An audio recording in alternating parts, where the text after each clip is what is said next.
Dalam perkembangan yang mengejutkan, Hakim Analisa Torres dari Distrik Selatan New York telah mengeluarkan putusan akhir dalam pertarungan hukum yang panjang antara SEC dan Ripple. Putusan ini, seperti putusan ringkasan sebelumnya, merupakan kemenangan parsial bagi kedua pihak yang terlibat.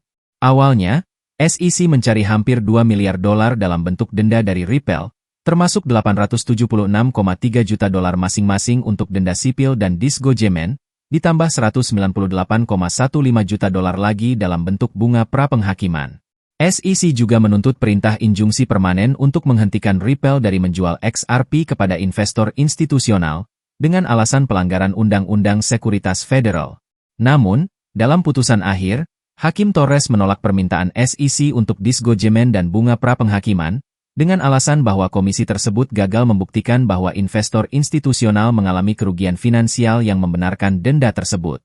Sebaliknya, Ripple diperintahkan untuk membayar denda sipil yang jauh lebih rendah sebesar $125,03 juta, jauh lebih sedikit dari $876,3 juta yang awalnya diminta oleh SEC. Meski denda finansialnya berkurang, Hakim Torres mengabulkan permintaan SEC untuk perintah injungsi permanen terhadap Ripple.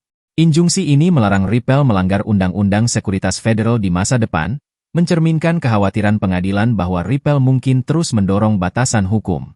Perintah pengadilan secara eksplisit menyatakan bahwa Ripple secara permanen dibatasi dan dilarang melanggar bagian 5 dari Undang-Undang Sekuritas, secara langsung atau tidak langsung, kecuali ada pengecualian yang berlaku.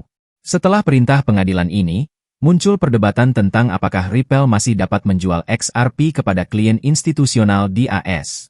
Beberapa anggota komunitas XRP percaya bahwa Ripple sekarang dilarang melakukan penjualan semacam itu. Sebagai tanggapan, beberapa tokoh terkemuka di industri kripto telah mengklarifikasi kesalahpahaman ini. Matt Rosendin, pendiri Capsign, sebuah platform keamanan aset digital, menekankan bahwa putusan tersebut tidak secara langsung melarang Ripple menjual XRP kepada institusi. Sebaliknya, putusan tersebut mengharuskan Ripple untuk mengungkapkan penjualan di masa depan dan mendapatkan pengecualian sekuritas federal dari SEC. Pengacara Jeremy Hogan menggemakan sentimen ini, mencatat bahwa Ripple masih dapat menjual XRP kepada institusi di bawah pengecualian dan bahwa putusan tersebut tidak berdampak pada kemampuan Ripple untuk menjual XRP kepada institusi di luar AS.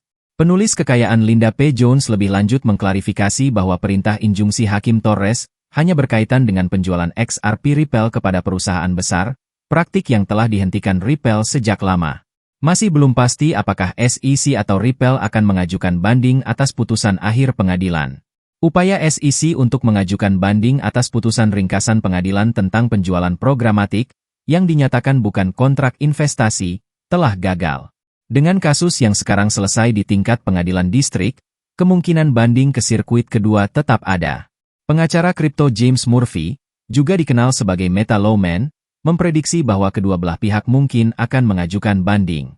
Dia menunjukkan bahwa denda $125,03 juta adalah sebagian kecil dari permintaan awal SEC sebesar $2 miliar dan menyoroti implikasi signifikan dari perintah injungsi pada penjualan XRP masa depan Ripple kepada institusi.